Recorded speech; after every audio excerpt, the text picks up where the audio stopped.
the Nazca lines. For over 1,000 years, they lay undisturbed beneath the violent desert sun. Enormous geometric patterns, spirals, and figures, both humanoid and animal. Echoes of an ancient land, stretching across the sands like a celestial canvas. Inscribed onto the earth with a purpose lost to time.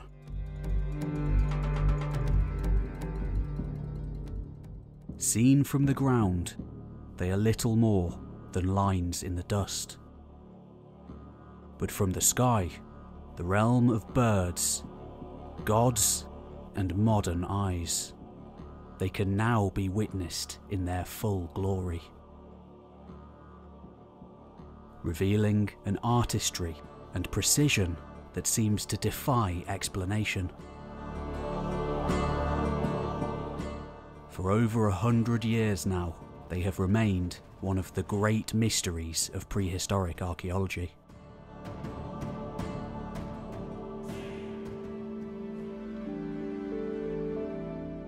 When the first aviators came through this way in the opening decades of the 20th century, just like many other largely unexplored regions of the world at the time, they began to make discoveries that blew their minds.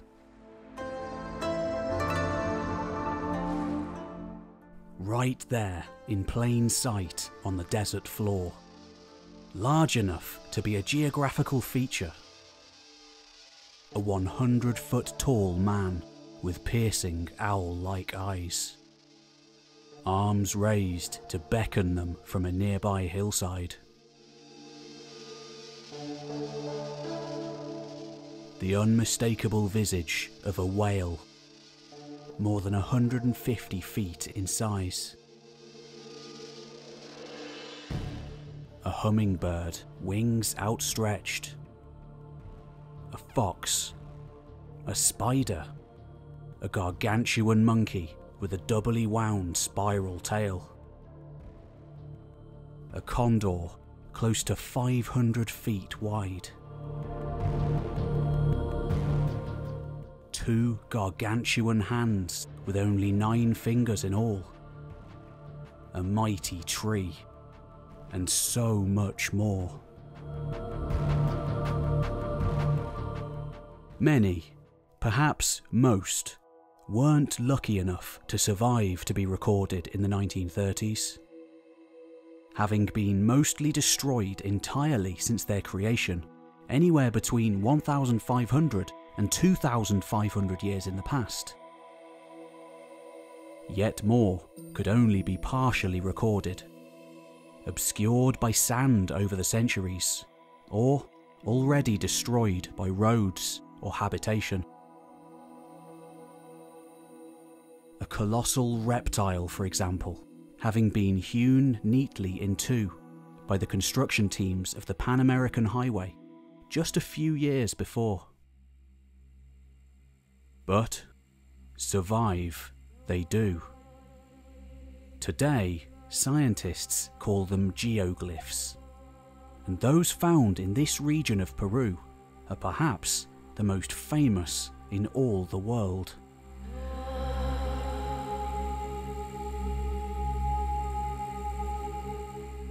With vast swathes of wilderness still largely unknown and uncharted in the first half of the 20th century, the Atacama Desert remains one of the driest regions on planet Earth.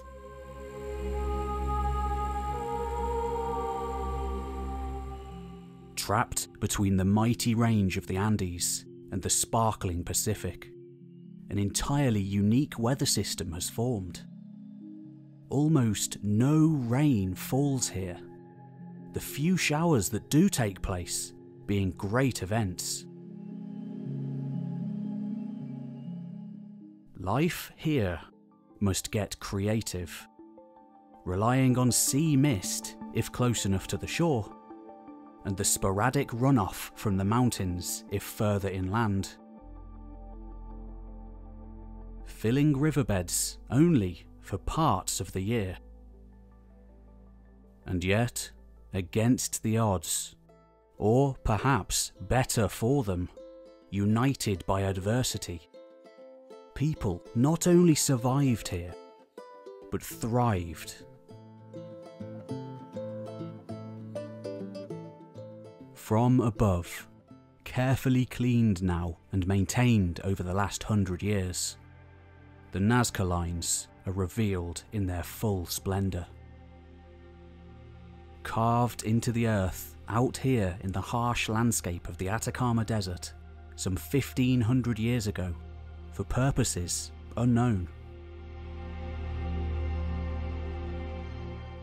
There are far more than just humanoid and animal figures out here. In just one 30-mile section of desert near the modern town of Nazca, for example, more than 800 straight lines or trapezoids have been meticulously recorded.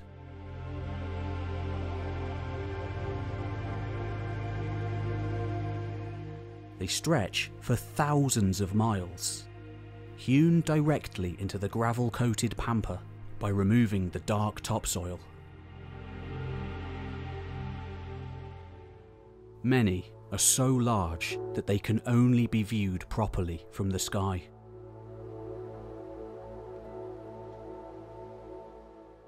Others, in their cleaned and restored state, are clearly visible from vantage points and high ground on the surface, of which there are many.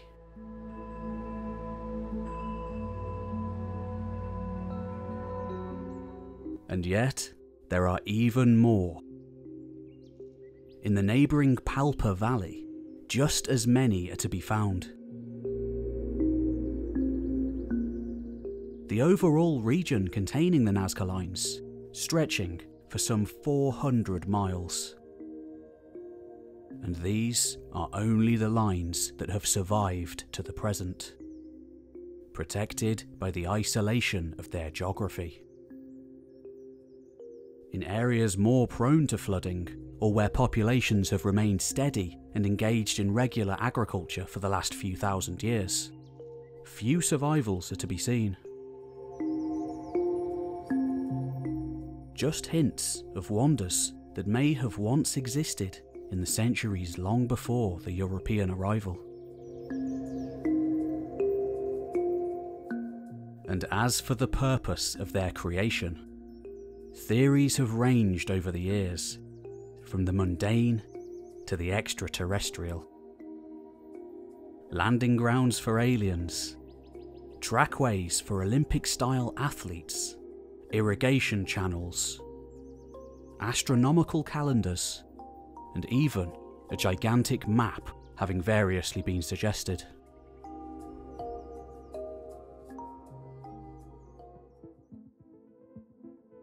In recent decades, due to their association with New Age philosophy, many archaeologists have avoided the lines, preferring the anonymity of a more obscure Peruvian culture.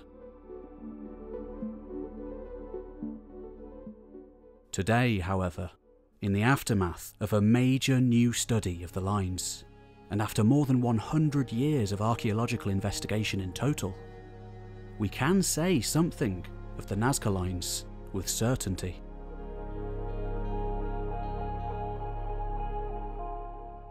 Though ever mysterious, the society that created them has yielded a great deal of information. Far from underestimating the abilities of ancient, so-called primitive peoples, as sometimes still suggested today by fringe theorists, it is impossible to detangle the lines from the people who made them. A wildly sophisticated culture having developed here in the Nazca and Palpa valleys some 2,000 years ago. This is their story. You're watching History Time, As always, I'm your host, Pete Kelly, and together, let's unravel the mysteries of the Nazca lines, once and for all.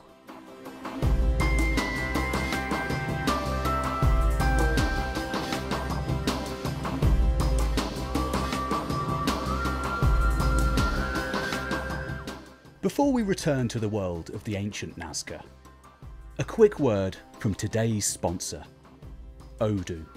It's an all-in-one platform that helps you manage your whole business by providing more than 45 apps such as invoicing, project, accounting, and much more.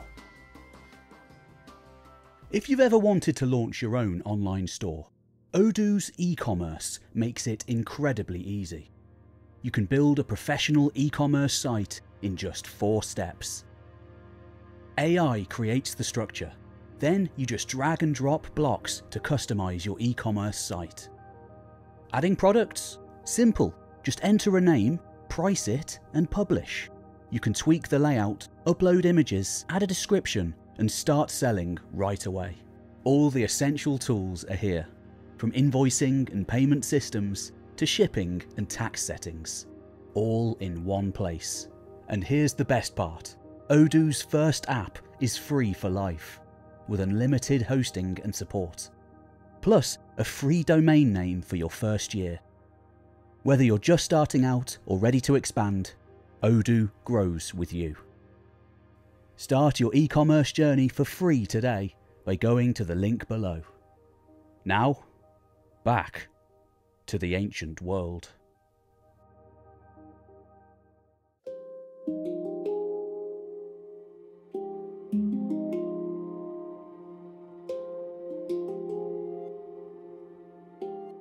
The city of Nazca is an unusual place, home to some 40,000 people today, the largest population centre in the area.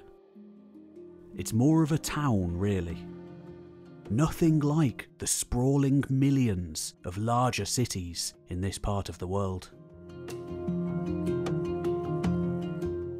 Though Spanish colonial in its roots, tied in with the 400-year-old Pisco wine industry that still dominates the region, its history now is largely tied in with the discovery of the geoglyphs and the tourist boom that came with it.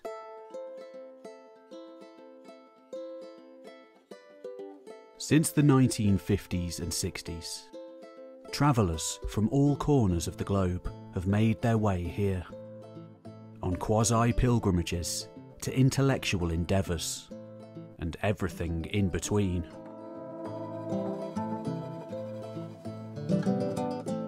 And in those years, if a visitor was to make their way out to the nearby Nazca lines that straddle the Pan-American Highway, almost certainly they would eventually come across one solitary individual. Almost every day, for decades in the 40s, 50s, 60s and 70s, she'd be out there, mapping, clearing and working with the unique, indefatigable drive only a German could possess. Her name was Maria Reiche, and in Nazca today, she's still a local hero.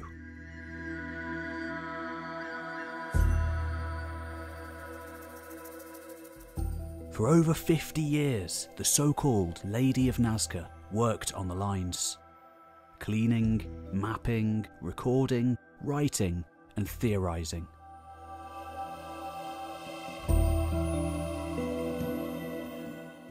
As it still does today, driving over the lines causes irreparable damage.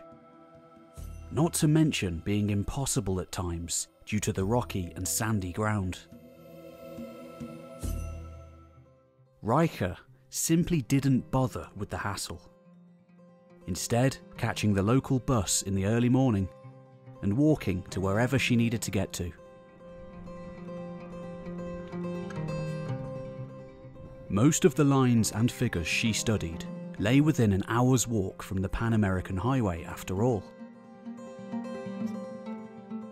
Following a packed lunch and shady rest from the midday sun, she'd hail the bus again in the evening and head back home to write. Over and over again, down the decades. Growing up in Weimar, Germany between the wars, Maria Reiche had gained a good education in science and mathematics before moving to America in the 1930s. Ultimately finding her calling as assistant to the American historian Paul Kosok. A noted authority on the ancient cultures of the Americas, Kosok had been a young man at the time of the initial discovery of the Nazca lines, going on to dedicate much of his latter years to their study, with an emphasis on their possible links to ancient irrigation systems. After his return to New York in 1949, Reiche remained to continue his work. The riddle of the lines proving the perfect quest for the inquiring of a mathematically minded puzzle solver. A great popularizer of the Nazca lines and the ancient Peruvian people who made them, Reiche's first book detailing her work, Mystery on the Desert, was also published in 1949. Containing many astute observations which could only have been made by someone who knew the area intimately, having already spent years there at work.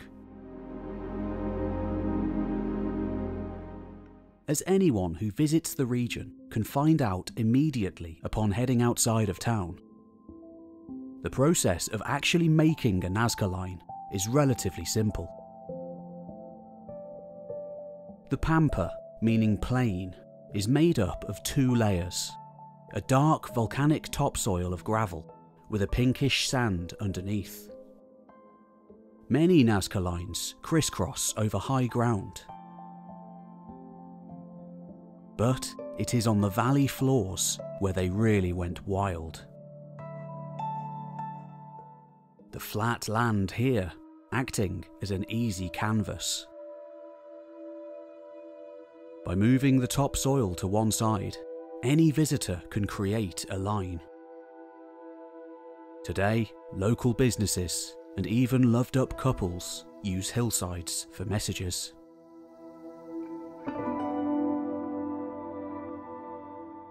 Nevertheless, as for the lines on ground level, only visible from the air, unorthodox ideas have been floated since the beginning. One popular idea was that the Nazca may have created hot air balloons to view the Pampa from above.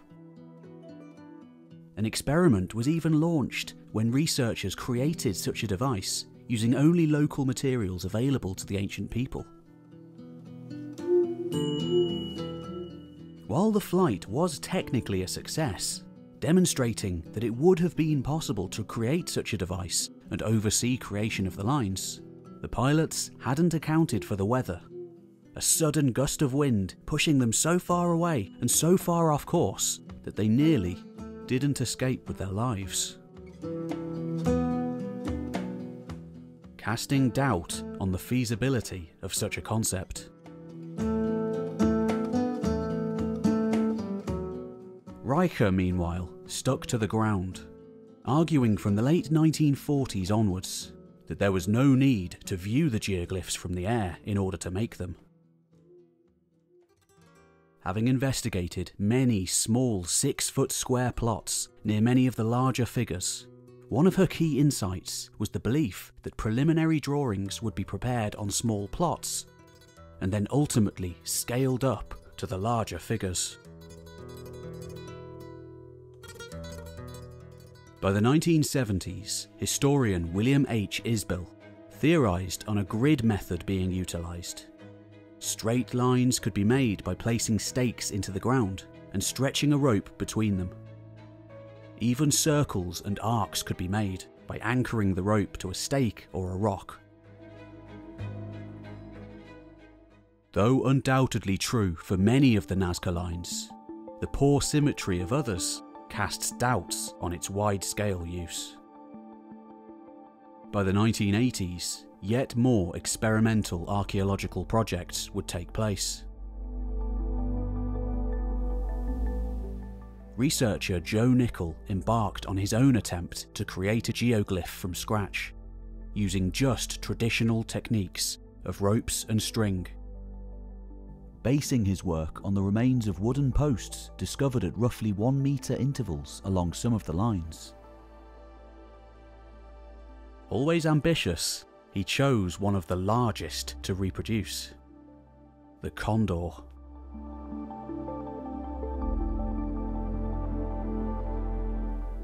Not only was Nickell's small team successful in reproducing the geoglyph in the Kentucky soil, without much practice whatsoever, carving out its entire 440-foot diameter, but the result looked near identical to the one in Peru.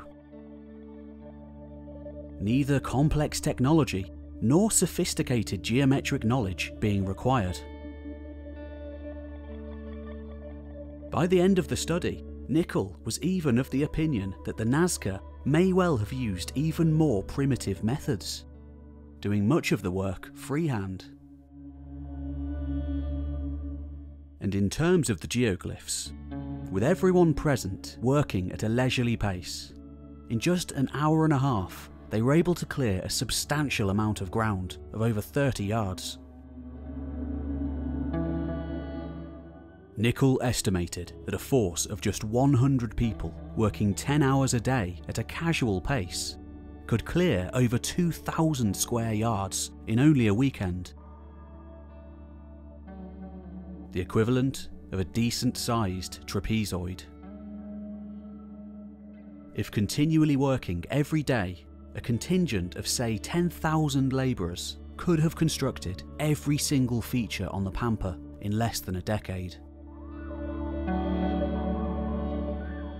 Assuming geoglyph creation to be an activity reserved only for special occasions, their vast extent and time frame of 1,000 years or more is not at all a mystery.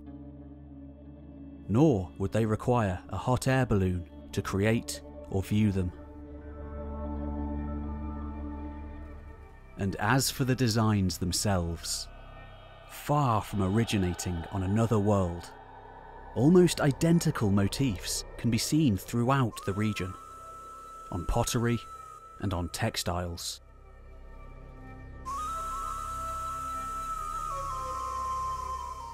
Meticulously preserved by the heat of the desert. The spider and the cat, for example, showing up regularly. Stylistically, they are the same. A technique that goes back 1,000 years even earlier than the lines. Stemming undoubtedly from the elaborate weaving techniques of this part of the world. Stretching far back into the distant past with the precursor culture to the Nazca we know now as the Paracas.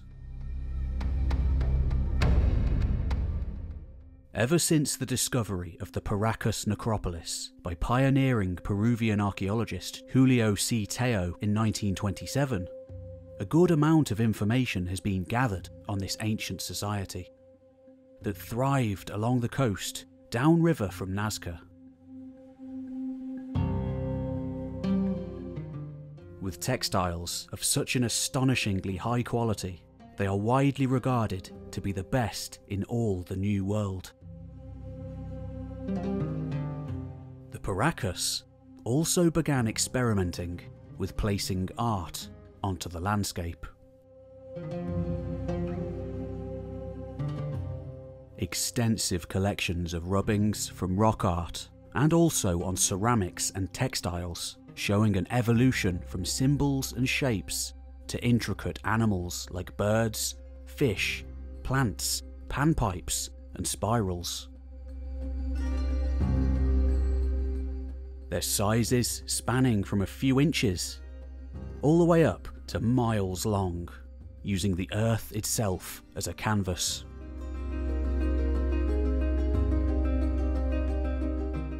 At sites such as Chichiktara and others, birds, cats, flying snakes, and humanoids can be seen from as early as 800 BC. It wasn't too much of a jump to go from one medium to another, as evidenced by the geoglyphs on a hillside near the town of Lipata, as well as the vast candelabra on Cerro Colorado itself, just next to Paracas.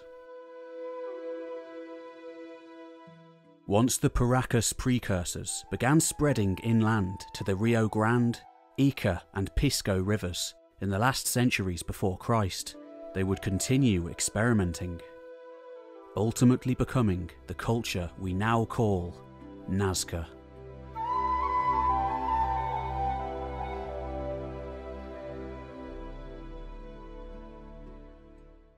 Having satisfactorily demonstrated how the Nazca culture made their great works of art on the landscape, Reiche next turned to why.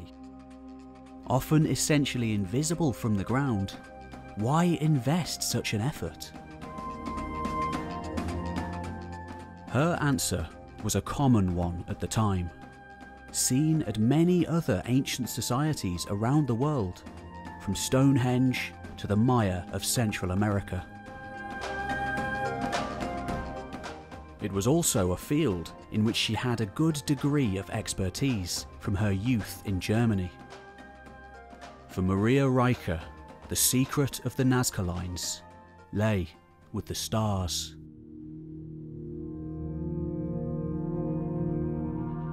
They were created as a form of ancient astronomy, aligned to sun, moon, planets, and stars.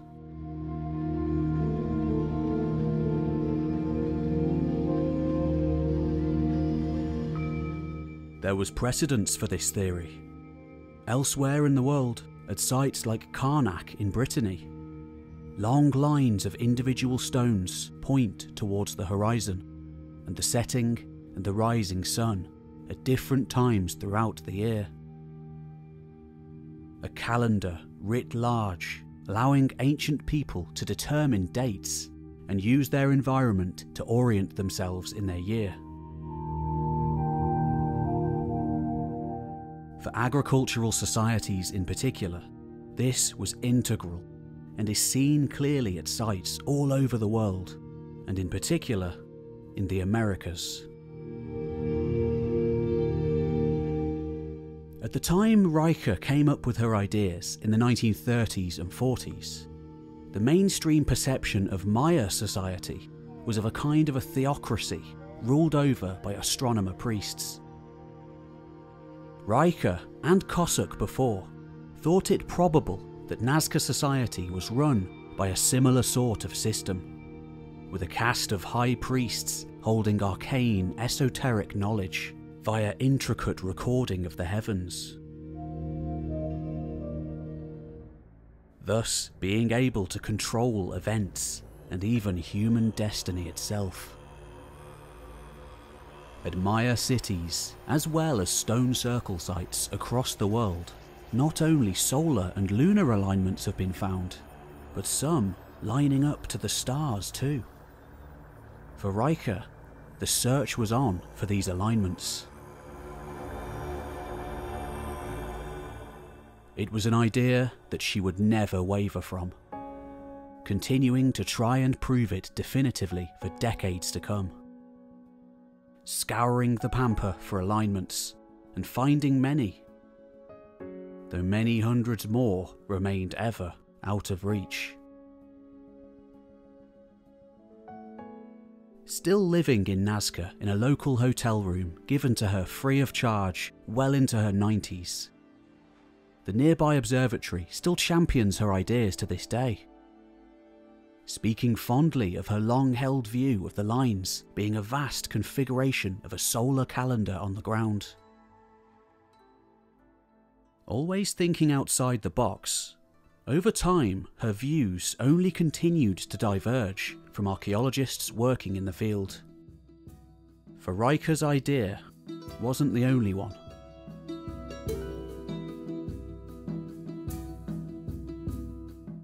The very earliest researchers interpreted the lines variously as roads, irrigation channels, and even cemeteries for vaunted dead. In 1947, Dr. Hans Horkheimer published a book in which he proposed the lines to be kinship routes connected to the graves of various local and long-distance clan members. Clan totems or depictions of sacred animals have long been proposed for the pictorial geoglyphs, as well as the idea of ceremonial walkways where priests could lead ancient processions.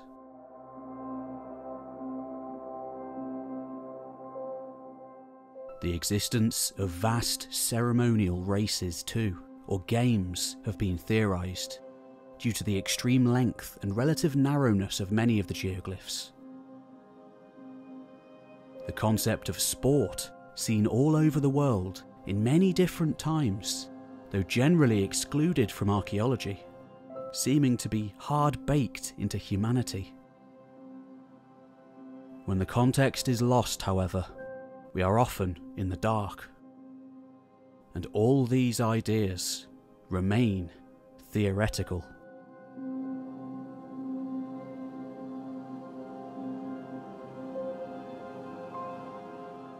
Not all theories, however, have been based in the realms of scientific reality.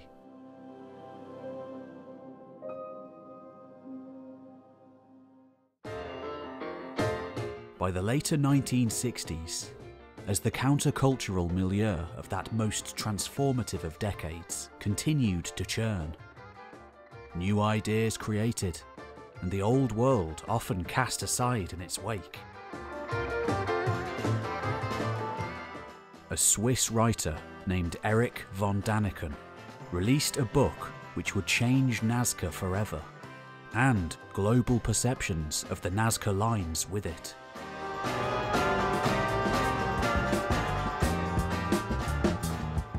In his 1968 book, Chariots of the Gods, which reads as excellent science fiction, the Nazca lines were recast as expertly crafted landing grounds for aliens.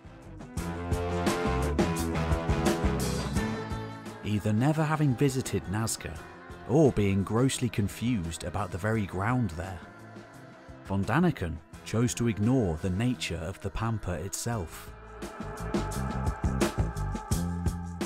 When later asked about the book bringing in hordes of new tourists to the site, Maria Reiche famously stated that she was afraid the spacemen would have gotten stuck. Further questioning why the aliens would signal to each other in the form of spiders and monkeys. Nevertheless, as the 1970s era of extraterrestrial mania began, the idea stuck, proving especially popular among those who'd never visited.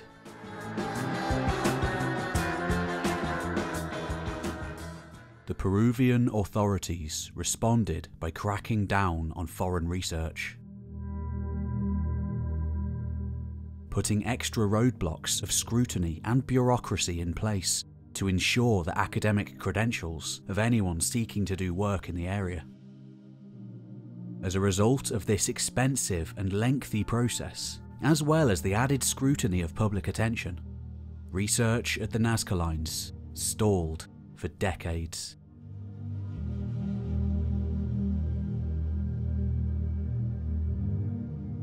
Today, though her well-deserved reputation as a local legend remains intact, Maria Reiche's ideas are by no means universally accepted.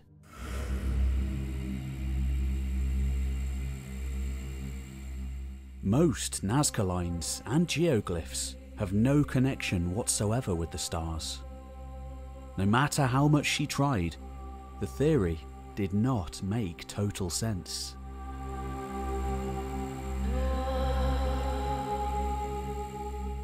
Since Reiche's day, however, a great deal of information has been gathered on the Nazca culture itself, unlocking much more of the story.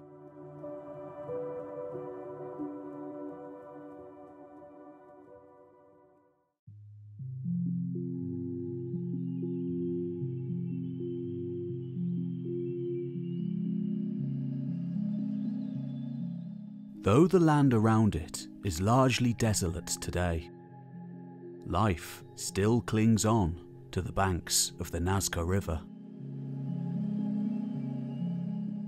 Just one runoff among many that wind their paths down from the high Andes, all the way to the Pacific. The largest settlement of the region today, Ica, with close to 300,000 inhabitants, is on a neighbouring waterway, the Ica. But 1600 years ago, here on the Nazca, just downriver from the modern town, something extraordinary was taking place.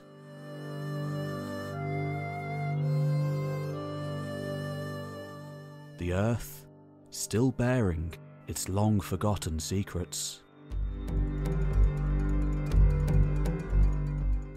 On the desert fringe, in clear view of the Nazca, itself a dry creek for much of the year, the wind sculpts dunes over silent temples.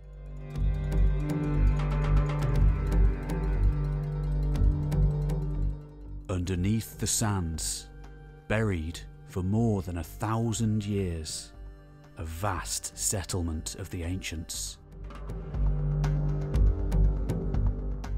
Built up over centuries, sprawling for miles around. Unmistakably loomed over by the peaks of mighty pyramids.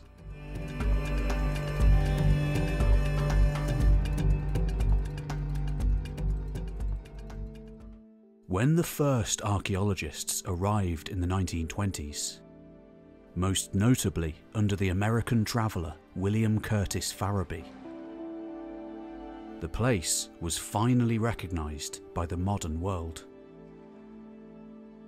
They named it Cahuachi, the place of the seers.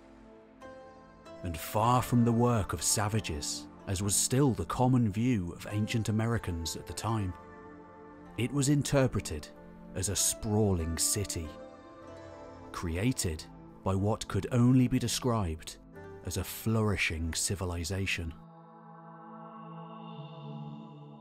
Unlike many ancient settlements, Cahuachi had no walls, no defences to speak of, seeming not to be a place of conquest or empire, but of devotion.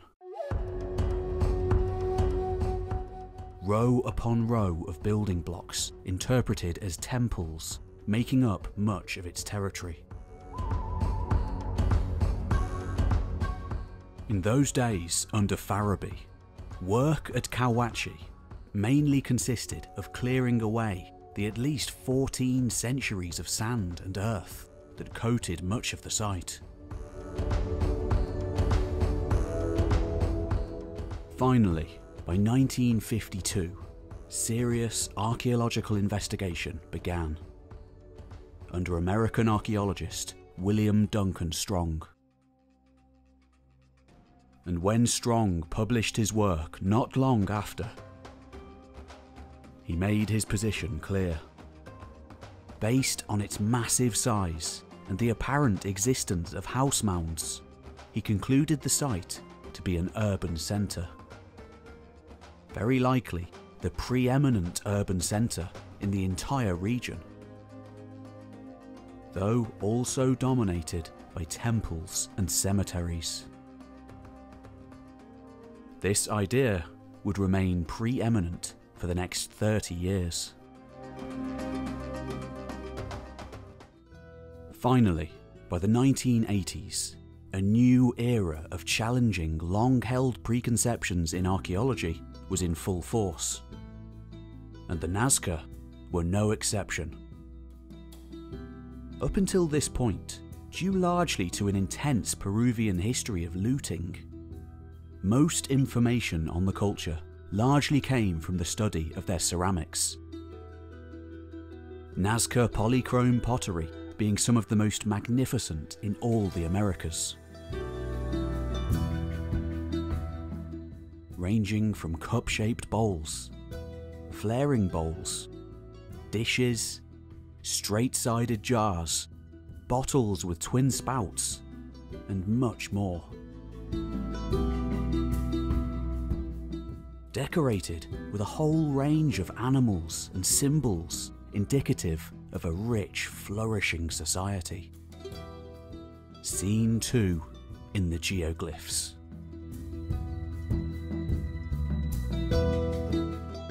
Unfortunately, vast swathes of these pots came from looted dig sites, meaning their provenance and context is often lost forever.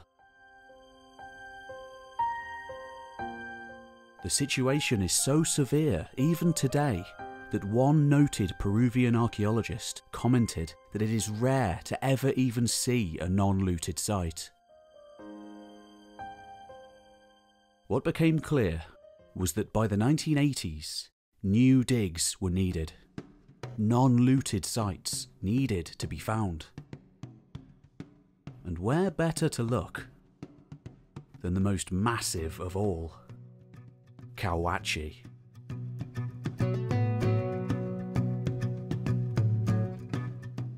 After an extensive new round of digs, American archaeologist Helaine Silverman began to argue for a completely different interpretation of the site. Not a political centre occupied all year round by a permanent population, but a usually empty ceremonial site, maintained for much of the year by just a handful of resident priests, before swelling to many thousands of times its normal number at certain festival times in the year.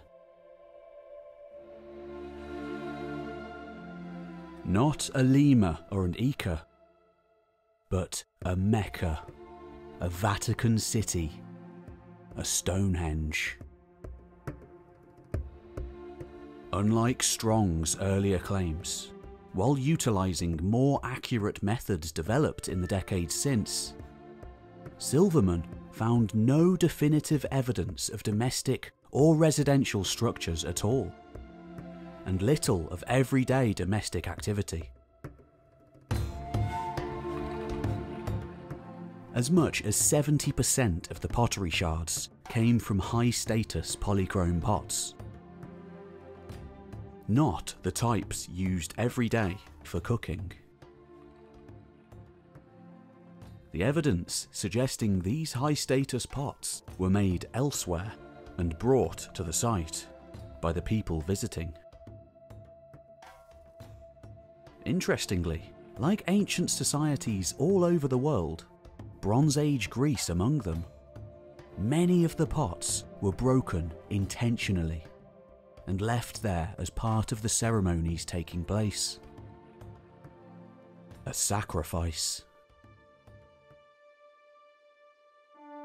The food on the site too, both vegetal and faunal, baked and preserved to an incredible degree by the heat of the desert sun, was argued to have been brought in from elsewhere, to be almost immediately consumed, rather than having been stored for long periods, like would be the case in more permanent settlement structures.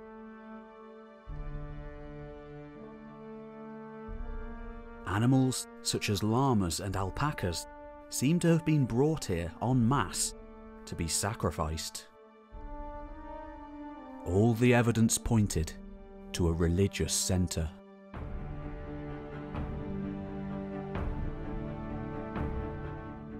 In the years since, the evidence has only continued to pile up. Subsequent excavations revealing large amounts of high-status elite items, like combs and textiles, as well as what appears to be a special circular oven used to prepare food for ceremonial occasions and feasting. The remains of corn and other edible matter inside. Like in most Andean societies, such a large and particular ceramic vessel strongly indicates the creation and consumption of chicha, a sacred fermented drink imbibed during religious festivals.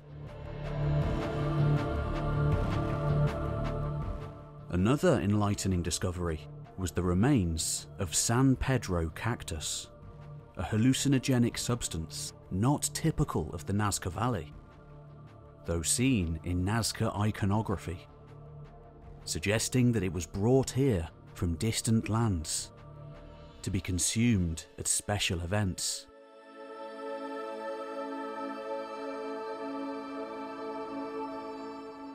The discovery of musical instruments too, in fragments of panpipes and drums near the oven, completes the picture of a ceremonial setting, of priests ascending the great adobe mounds, whispering to the gods, watched over by assembled crowds. The echoes of their chants ringing out across the valley. But if those assembled crowds did not live permanently at Cahuachi, then where did they come from?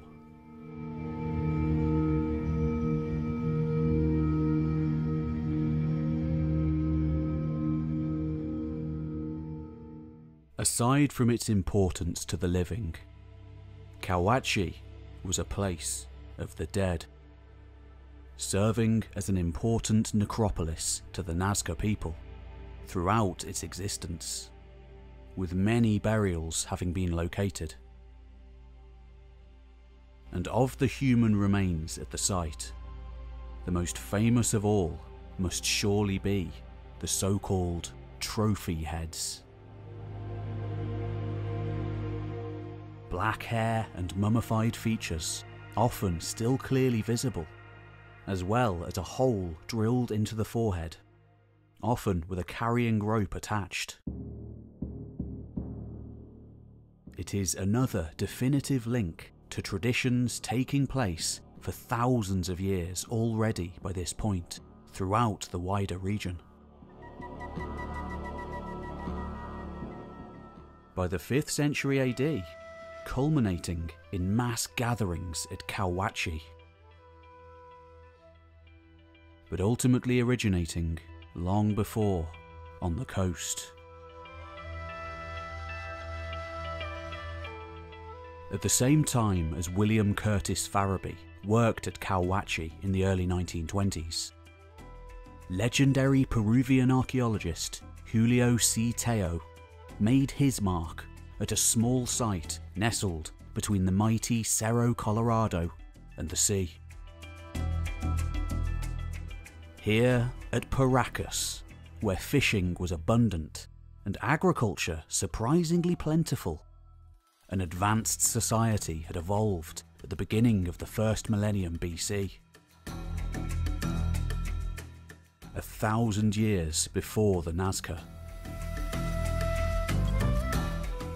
As we have already seen, they are survived by vast amounts of ornately made textiles, but also the famous Paracas skulls brought to America by early ethnographers.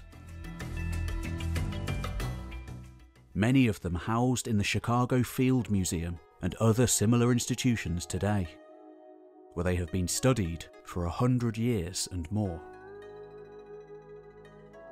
And just like the Nazca, the Paracas had trophy heads too. Like the decorated skulls of the Neolithic Near East, The purpose of these relics, also depicted on ceramics and textiles, has been debated ever since. Opinions consistently split as to whether they were vaunted ancestors kept as talismans of ancestral favour, or defeated enemies taken as trophies. One particularly prevalent idea is that skulls taken from either foreign lands or from their own people would provide the supernatural power needed for the growth of corn. The mainstay for Priesthood and subsequently Nazca life.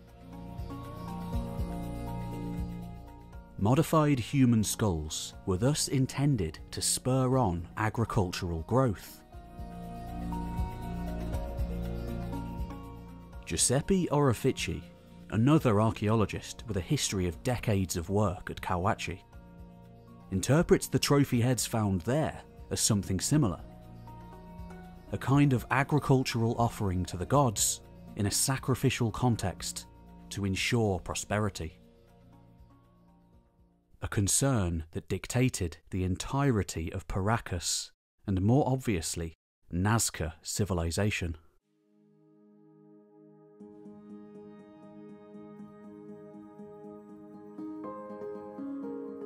At some point then, in the last few centuries BC, perhaps spurred on by a relatively good climatic period, or even the opposite, groups of Priesthood settlers seem to have moved inland along the river valleys from their coastal homeland, or alternatively spread their culture to colonise the rivers of the Reiche, Nasca and more, bringing their complex lifeways and culture with them. Here, those early pioneers found a harsh land, though one which could be tamed and turned green through ingenious irrigation methods. For the desert here is unique. In good years, it does have an abundance of water, which if harnessed and locked up, can be redistributed to ensure a good harvest. The ways they did this can still be seen today, in the form of the spiral-shaped aqueducts in various locations around Nazca, which tapped into groundwater and allowed its redistribution. Several have been restored in recent years, and many are still in use today. An immensely significant engineering achievement. We know them today as Pukios.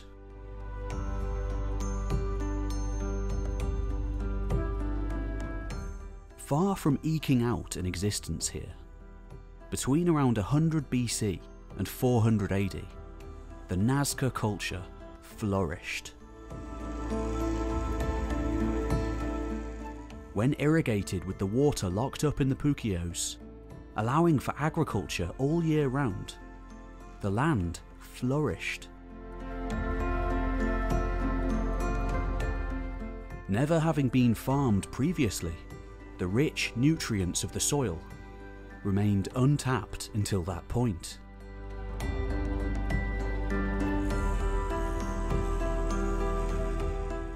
Creating an especially rich environment for the crops of beans, corns and cotton grown by the desert farmers.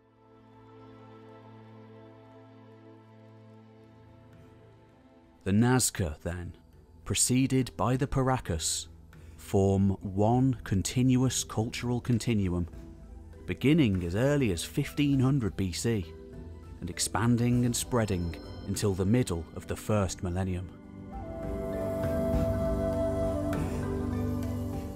Their settlements clustered along the rivers flowing down from the highlands, ever expanding further into the desert fringe, harnessing every drop of water they could to feed their crops.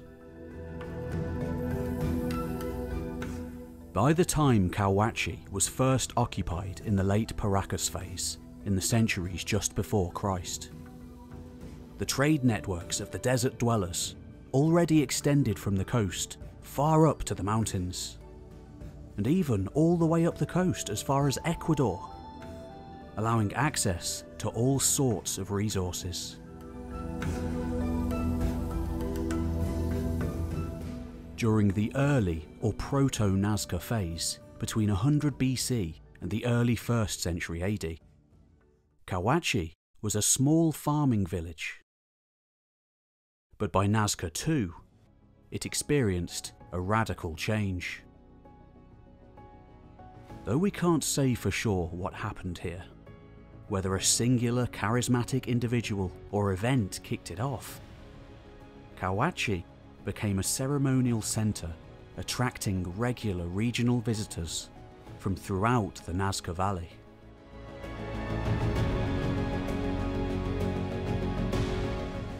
By Nazca III, lasting until around 200 AD, it was the main ceremonial centre not just of the Nazca Valley, but this entire region of the southern coast. From then until around 400 AD, Cahuachi and the Nazca culture around it would thrive, creating many of the vast geoglyphs we see today.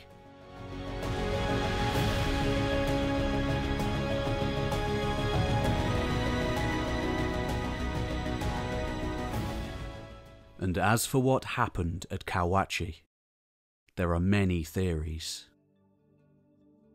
Today, the Nazca Valley still enjoys 2 agricultural seasons, allowing 2 crops throughout the year. Summer runs from November to March, and winter from June to October. November, in particular, is still a very important time in the region, when the sky and water come together, and the rivers first begin flowing following heavy rains high up in the Andes. It seems likely, given their agricultural basis, that the ceremonies at Cahuachi were oriented around this calendar, taking place twice a year at the end of each agricultural season. Almost certainly, the rituals would be closely related to not just agricultural fertility, but the bounty of the earth that allowed such a state of affairs. Water. Easy to take for granted in a land abundant with it, and all the more precious in a land without. And Cahuachi is a place of water. In the midst of the dry desert, the river adjacent to the site is almost never dry. Groundwater too is to be found, to the extent that it seems like water magically rises to the surface here. Helaine Silverman refers to the place as a natural waka, or sacred place, where natural mounds rise adjacent to the springs. The Nazca apparently choosing an already important place to sculpt the natural hills into the mighty pyramids we see today.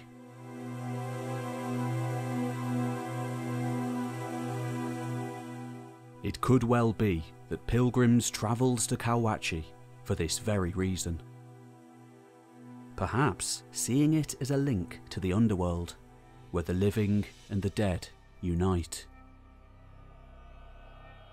And for many scholars today, the Nazca lines too revolve around this concept.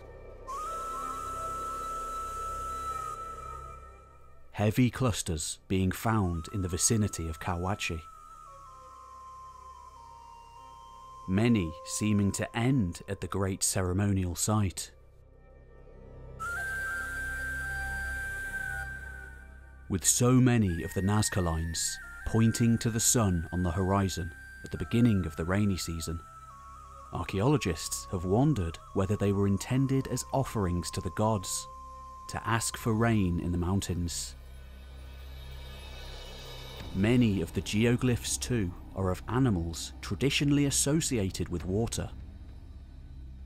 Spiders, for example, are always found in places with water. The dew in their webs in the morning too being seen in many cultures as a sign of this same association, often considered actual harbingers of rain.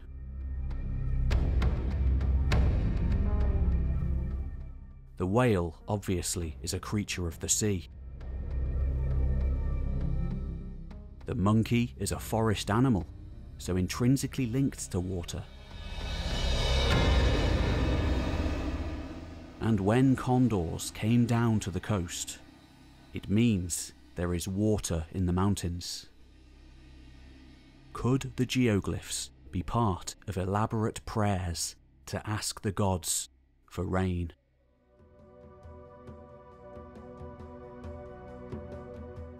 Between 400 and 450 AD, at the beginning of the late Nazca phase, paradoxically, there was way too much rain, a whole month's worth falling at once due to the unique weather system in this part of Peru. It was so much rain, so quickly, that Cahuachi was devastated. An earthquake too may have taken place. And ultimately, by the middle of the 5th century, it was abandoned for good. The culture, however, would continue, albeit in a chaotic and perhaps disunited manner.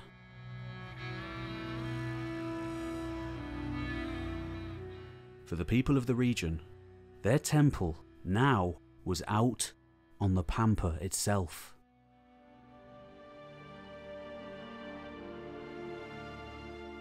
Just in the last 2 decades alone, incredible new discoveries have been made out on the lines, giving us a better idea of ever before of what was really going on.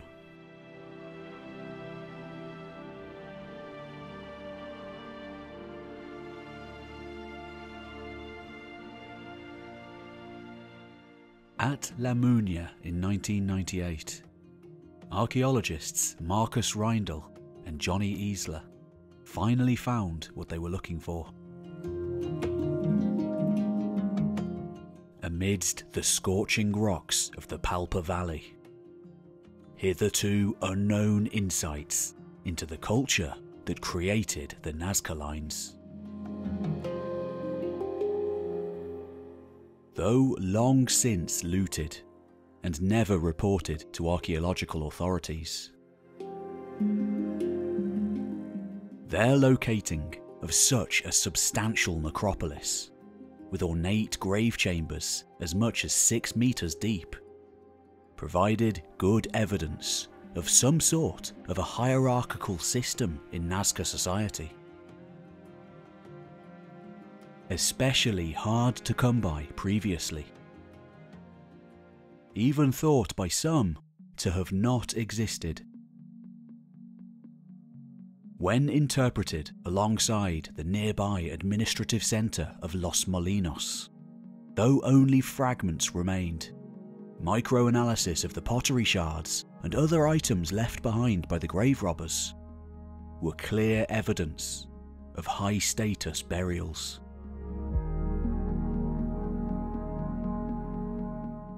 In the 1990s, German archaeologist Markus Reindel of the University of Bonn had first teamed up with Peruvian Johnny Easler of San Marcos University to begin investigating the region.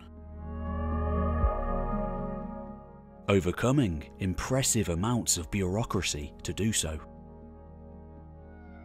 They began not in Nazca itself, made famous by Maria Reiche, but in the neighbouring Palpa Valley, some 25 miles to the north.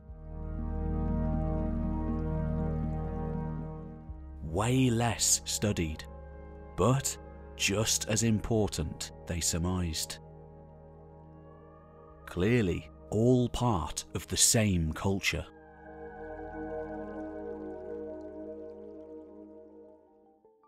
Determined to head out onto the Pampa with no preconceived ideas, like those who'd came before, Reindel and Isla nevertheless had their sights set on a higher goal. By the 2000s, their credentials proved at the Lamuna necropolis. An even larger project commenced. An impressive interdisciplinary team being assembled from Peru, Germany, Switzerland and Austria. Consisting not just of archaeologists, but chemists, drone operators, geologists and even computer scientists.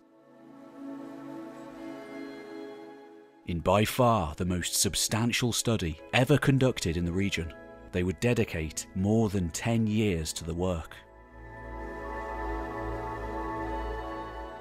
Studying more than 650 settlement sites and combining traditional and digital methods to map and record more than 50,000 geoglyphs.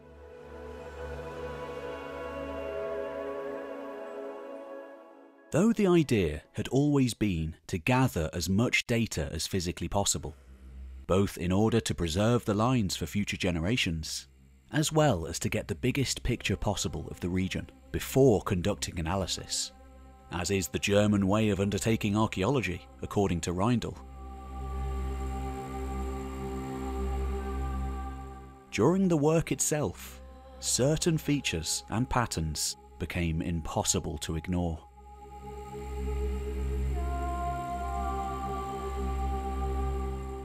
As they headed deeper than ever before into the Palpa Valley, uncovering evidence of habitation from many thousands of years before the geoglyphs, and all through the era of the Nazca culture, Reindel couldn't help but become convinced that the lines evolved as a local form of religious expression.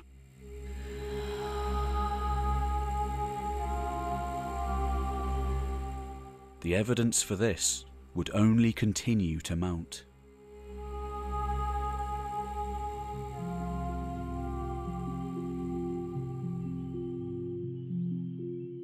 A substantial part of the project involved flying a large drone over the lines to map out a detailed 3D model of the area. Overcoming substantial red tape with the Peruvian Aviation Authority in order to do so. At the same time, the team used geographic IT systems to add topographical information like elevations and depressions onto a digital model of the Palpa Valley. The results were enlightening, definitively confirming what many visitors had long posited. Far from only being visible from the air, anyone walking or conducting ceremonies on the lines would have generally been easily visible from neighbouring plateaus and hillsides, amidst the geoglyphs, allowing the participation of huge numbers of people over a wide area.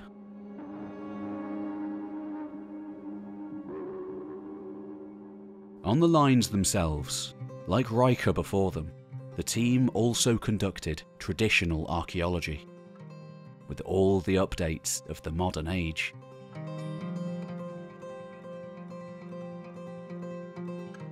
Alongside Inca cola bottles, signs of rituals of a more recent time, they found substantial amounts of high-quality ceramics, just like at Cahuachi.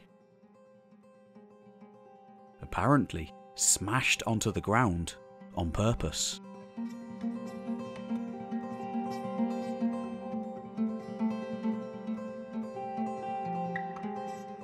In adjacent gullies to the lines, and at the base of sandy ridges, a number of small stone circles were found too, made up of fist-sized boulders, piled 1 or 2 courses high, and usually around 6 feet in diameter in total. Unlike the pottery on the lines, these sites contained evidence of everyday domestic wear, leading to the suggestion that these were shelters for those who made the lines.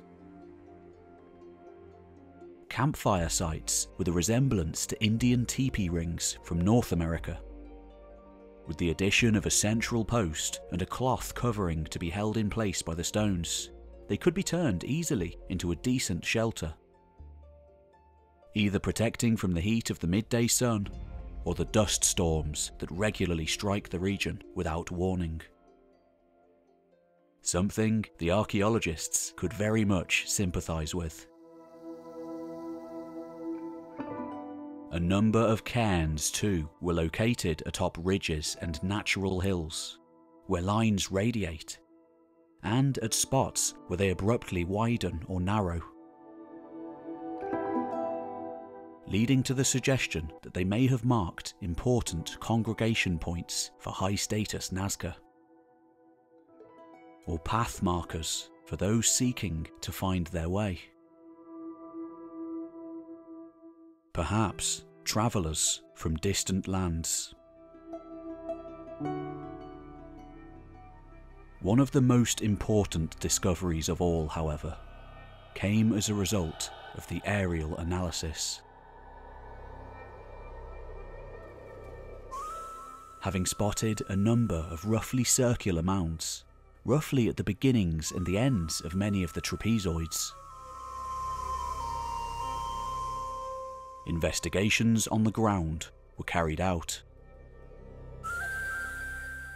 Beneath those mysterious circular mounds, stone platforms were unearthed, along with post holes up to 60 centimetres deep.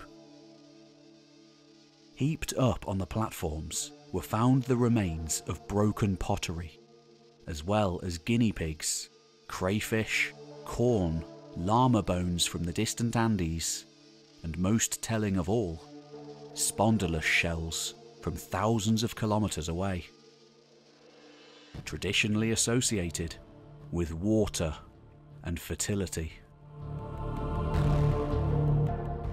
Reindel had long wondered whether they would find temples on the Pampa. And here, in the vast open space cleared by the ancient people, complete with sacrificial altars, he realised he'd found what he was looking for. The geoglyphs were ritual terrain, a sacred landscape to ask the gods for water. Otherwise dead land being utilised and incorporated into society. Almost certainly the features served a religious function, with shallow holes around the platforms, perhaps once having supported a canopy roof. Though the metres-tall wooden masts or posts which once stood inside the larger adjacent post holes have long since been removed or rotted away, they likely served as orientation points, perhaps even bearing flags. When considering the vast space of hundreds of metres squared enclosed by the trapezoids, the overall picture seems to be one of ceremony and of the assembly of large numbers of people. Mass gatherings in relation to fertility and water.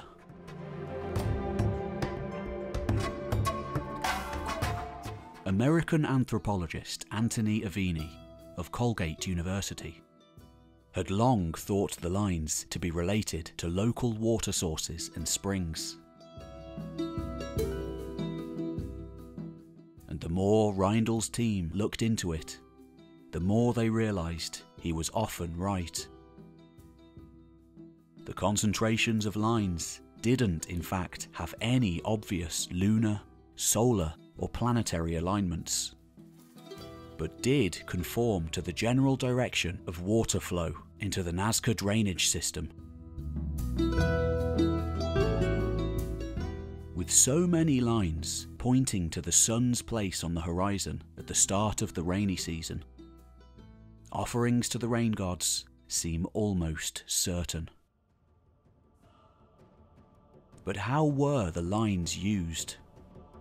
Well, the evidence now seems heavily to suggest that they were used for walking.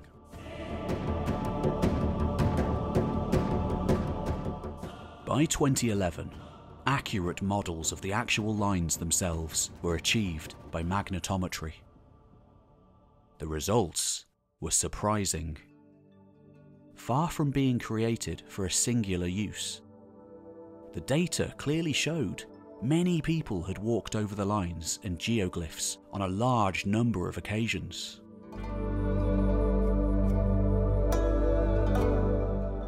Over and over and over again.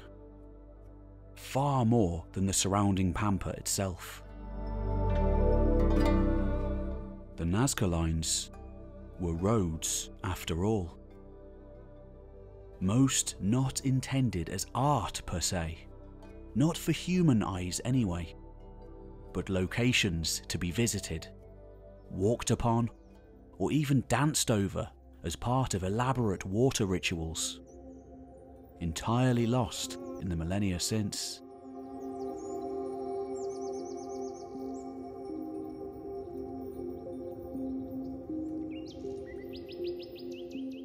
All the way back in 1939, Peruvian archaeologist and student of Julio C. Teo, Toribio Cespe, one of the first investigators of the lines, had suggested the geoglyphs could be of a ceremonial nature. Kinship lines even, walked by groups of clans, suggesting as such to the proceedings of the 27th Congress of Americanists in that year. And though outshone by the subsequent astronomical idea for some 50 years, and legions of American researchers who would follow in his wake, he was probably correct.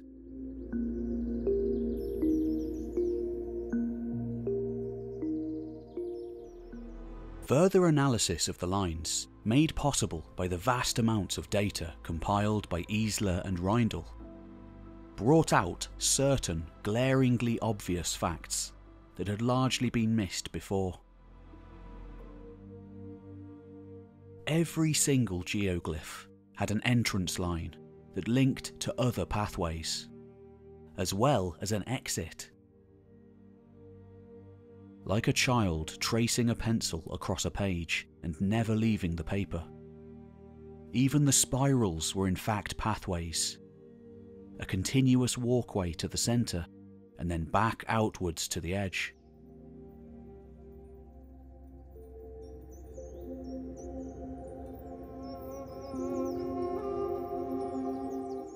Far from just images, these were sacred paths to be moved along, probably with music and feasting. The large numbers suggested by magnetometry and sheer amounts of lines suggests that though led by priests or high-status individuals like those buried at La Muna, everyone in the community was probably present in some capacity, whether they watched or took part. Considering how thin most of the geoglyphs are, roughly a single person's width, people must have generally walked or danced in single file, perhaps intending to gain the essence of the animal figures represented, while praying all the while for water.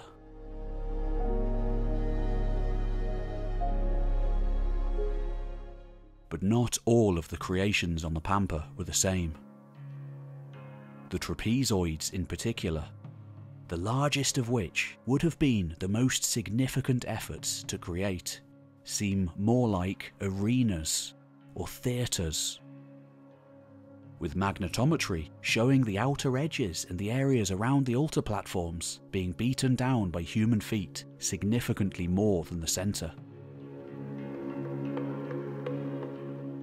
Clearly showing that people walked on the lines in specific ways.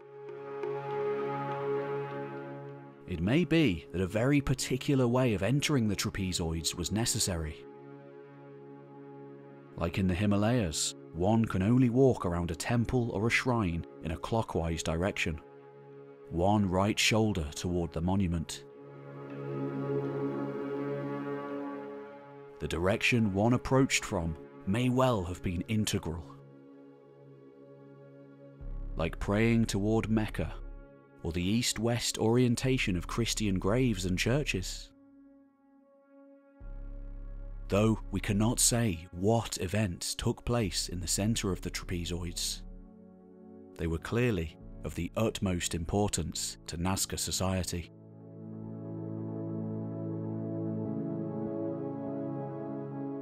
But of course, not everything is related to religion. Not consciously anyway. And maybe, like mass gatherings today, competition or sports had just as much of a role to play. With the centre of the trapezoids kept off limits for a specific display or competition.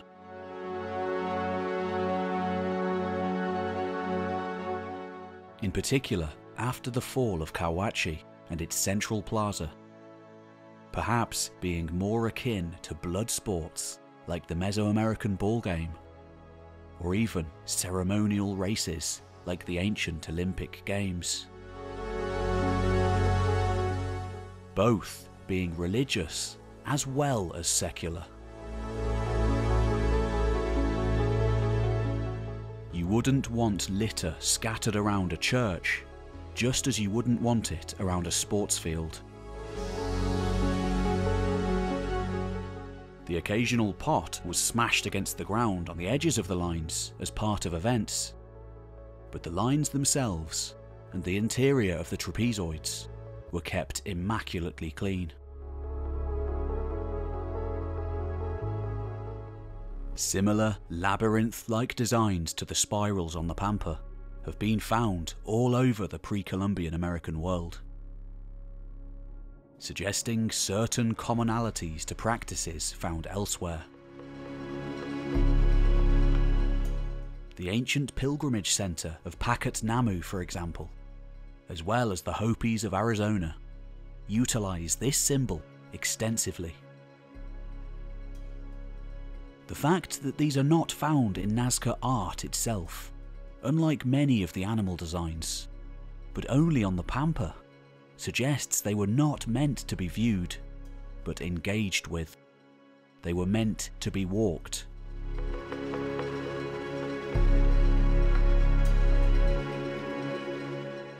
Like the incredible sculpted masterpieces hidden within the Holy of Holies in the ancient Near East and Egypt, only to be seen by the gods.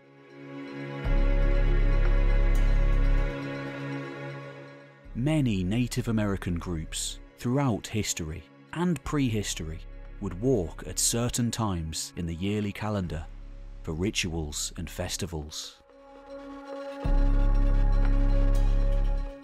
The vast road system extending outwards from New Mexico's Chaco Canyon is a good example of this. An immensely important religious centre that housed the greatest structures in the United States until the 19th century. The Maya Sac Bay or White Roads are another example. Many apparently having no economic purpose whatsoever, but ending in seemingly religious sites.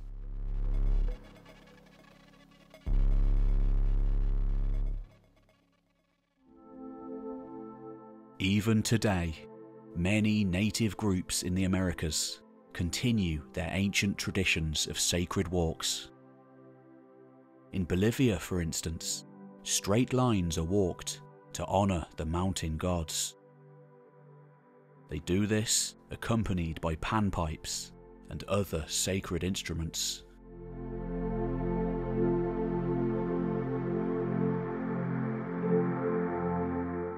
With all this in mind, one obvious point to think about is that when exposed to the sand underneath, the volcanic gravel at Nazca is a lot more pleasant to walk on. While making sure people walked in the right places, the pathways may have also been intended to help older and younger people take part for as long as they could. The group activities out on the Pampa almost certainly being integral times in their lives. Like prehistoric stone circles, or even hill forts, we shouldn't think of the geoglyphs at Nazca as having a singular use. There may have been many types of activity carried out over the centuries, shifting and altering with political or societal conditions over the years.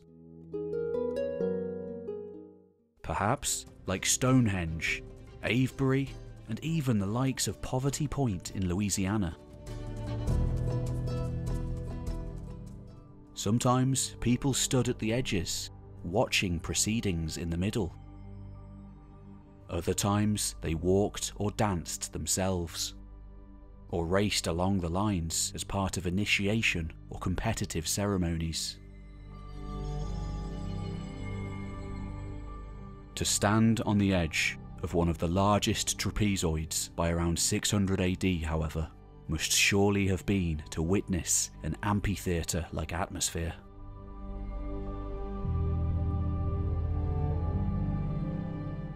Perhaps similarly placating the distant mountain gods. Or others entirely. The concern here was unmistakably with water. Perhaps priests in the centre conducted the theatre of events in attempts to placate the sky. At other times, all together taking part. But soon enough, whether they realised or not, despite all their efforts, it would all come to an end.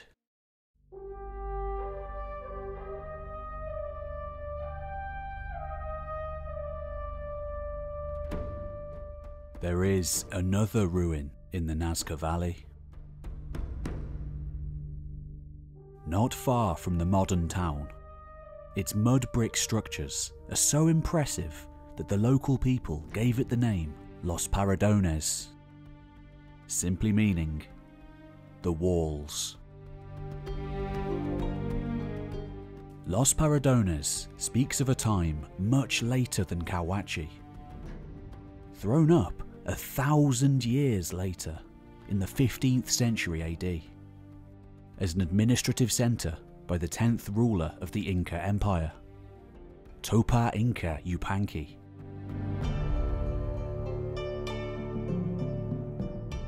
After those famous mountain folk conquered the coast.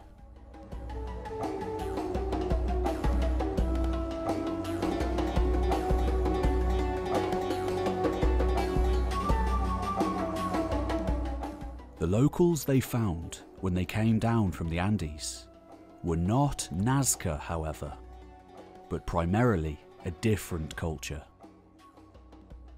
The Wari. Themselves having spread to the region by the 9th century AD.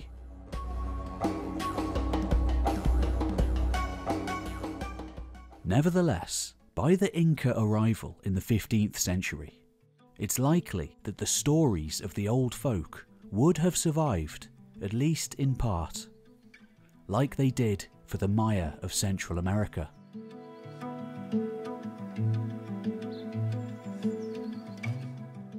Whose language and much else from the pre-Columbian age still survives today. A few residents of the region were probably even able to trace their lineage back to the geoglyph builders of ancient times. But very soon, all was to change. A completely unprecedented event in history, meaning all of these tales would disappear forever. Leaving the lines with their especially enigmatic nature. For the Spanish, and unknowingly their entire suite of devastating zoonotic diseases would soon arrive. By the time the Spanish conquistador, Pedro Cieza de Leon, wrote his account of the conquest of Peru in 1553, he made note of the sharply reduced native population of almost all areas as a result of disease and intense violence. He wrote the following: enslaved by cruelty, despite their nobility and the high dignity of their people. Because of this, all these valleys, which were densely populated in the past, are now almost deserted, as many people know.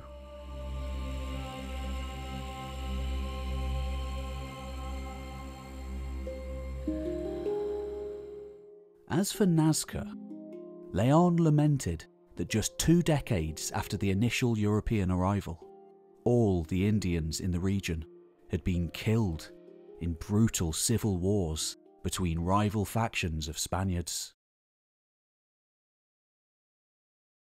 After this most final of collapses, any hope of stories of the Nazca lines went with them.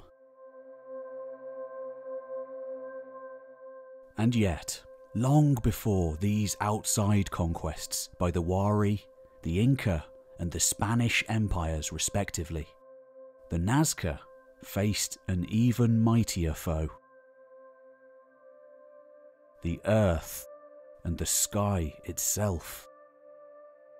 Far from being defeated from without, their greatest enemy had always been the land itself. Even in good years, waging a perennial battle against the elements to ensure the vital water so necessary for their existence. In the 5th century, Cahuachi had been devastated by an inundation of way too much water due to the Humboldt current and an El Niño event that so often racks this part of the world. And by the 7th century, their battle against the elements finally came to an end, when the rain stopped entirely for over a generation.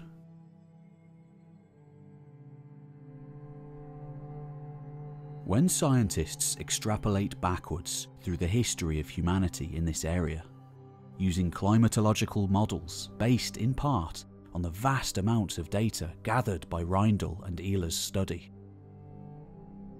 we can see clearly that the entirety of Nazca history and the Paracas before them was a singular battle against the desert.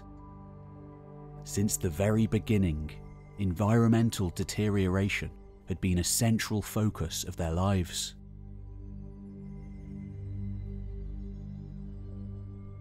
Though devastating at times, like the harsh landscape of Sumer in ancient Mesopotamia and other difficult environments around the world, Reindel and many other archaeologists theorise that it was this very adversity itself that led to a communal coming together and the rise of civilization. A major driver, perhaps the main driver for cultural development anywhere, being crisis situations.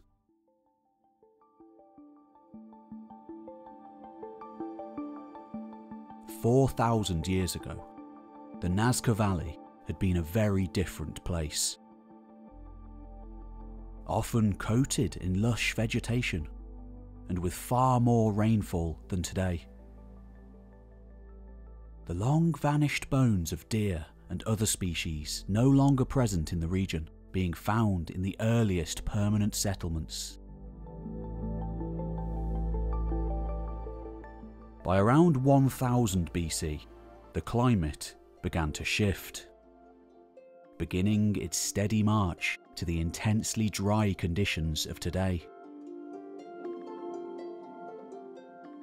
Around 500 BC, this may have led to the movement of elements of the Paracas culture inland along river routes, in search of fresh, untilled soil for their beans and corn.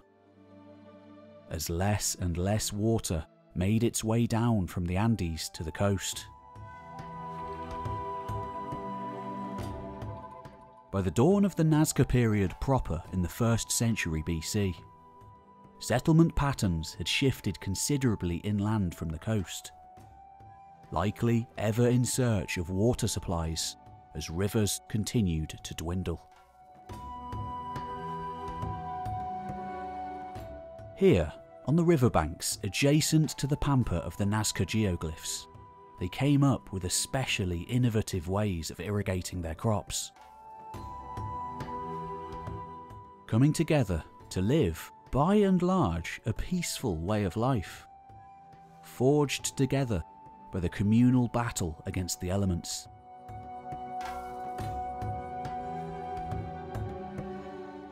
In good years, water was plentiful, and in bad, the innovative aqueduct system stepped in to ensure the continuation of society. Whereas leaders took followers out to the Pampa to ask the gods for aid in great communal ceremonies.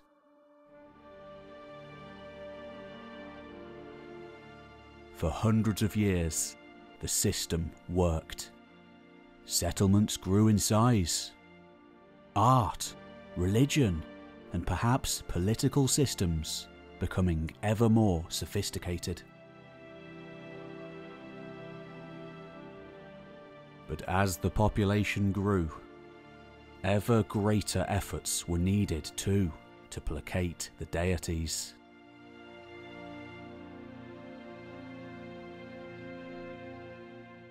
In the end, it wasn't enough. Though Nazca society survived the end of Cahuachi in the El Niño event of the 5th century, the years after seem potentially marked by much more violence than before, as social cohesion may have somewhat begun to break down. The increased prevalence of trophy heads, for example, perhaps suggesting warfare and population pressure amongst groups. Maybe for the first time. Over the coming decades, the once abundant vegetation of the region would dry up until nothing was left. Vast community ceremonies continued on the Pampa as people desperately prayed for rain. The most monumental trapezoids and geoglyphs of all, dating to the post-Cahuachi period of the 5th to 7th centuries AD. Like the end of many civilizations, the most massive and impressive monuments of all being erected at the very end. The impression given in the archaeological record is often of a frantic attempt by the Nazca to save themselves, regularly placing lines and geoglyphs directly on top of older ones, perhaps breaking with the established rules of the past. But it was to no avail, the process of desertification intensifying over a period of 40 years with no rain. Food could not be grown, the very survival of humanity being compromised. Violence spread, and by 600 AD, radiocarbon dating suggests that many settlements had been abandoned. Their inhabitants heading further inland to the Andes as refugees. By the middle of the 7th century, the Nazca culture had dried up. Those who survived, understandably, lost their faith in the old gods. Their time given simply to a brutal battle for survival. No more geoglyphs would be made. The survivors fleeing to the mountains, taking their secrets with them.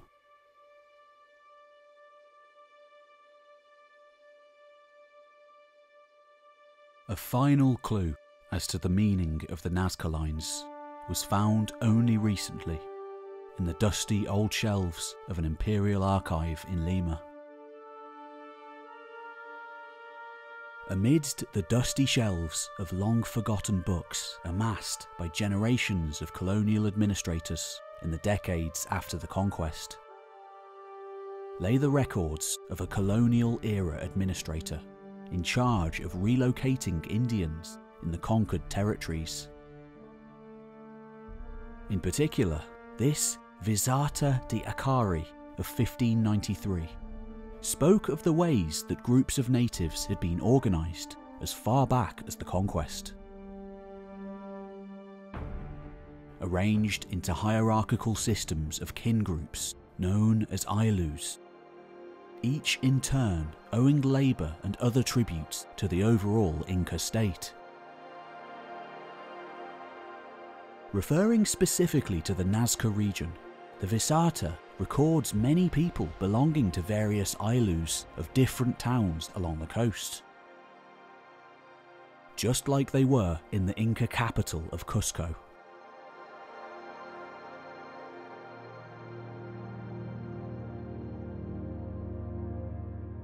Even today, not far outside that major tourist hub, still coated in the ruins of the Inca Golden Age,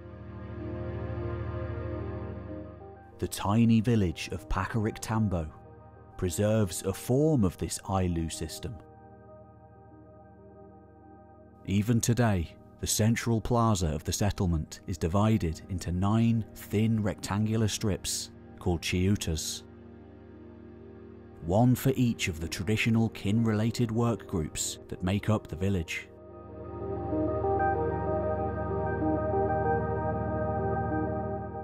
Particularly at the time of the annual religious festivals, some of which survive in part from pre-Spanish times, as well as during the rest of the year. It is the responsibility of each of these Aylus to sweep their chiutas clean and maintain them of debris, just as they had in days gone by in their own designated farmlands.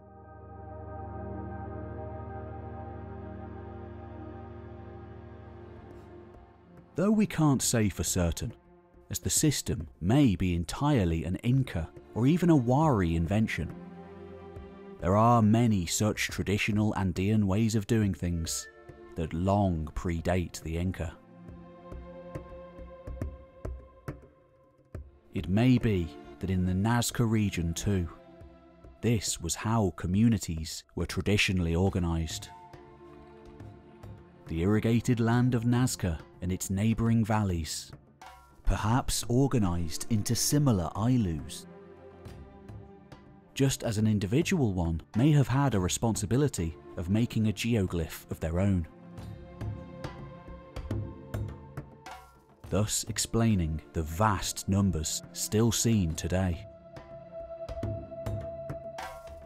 A particular kin group heading together to the Pampa to engage in their own line creation, to pray for water for their crops. Cahuachi too had an especially clean plaza, so may have been swept clean ritually by kin groups like at Pacarictambo. Each with a strip to oversee, perhaps somewhat competitively. The heavy clusters of Nazca lines seen in the vicinity of Cahuachi then may be the result of repeated creating and sweeping clean by large numbers of separate kin groups with separate agendas over the years. Before, eventually, all of them were gone, consumed by the insatiable hunger of the sands.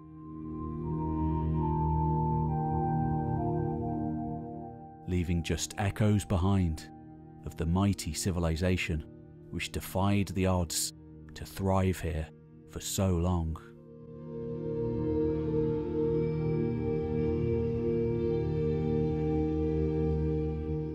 Thanks for watching. If you enjoyed this programme, then here's another one I made earlier on the Maya. And sign up to my free Substack page for more history writing from me. Tell me what you think in the comments, and make sure to like and subscribe to keep updated on new programmes in the future. There's so much more on the way. Thanks, and I'll see you next time.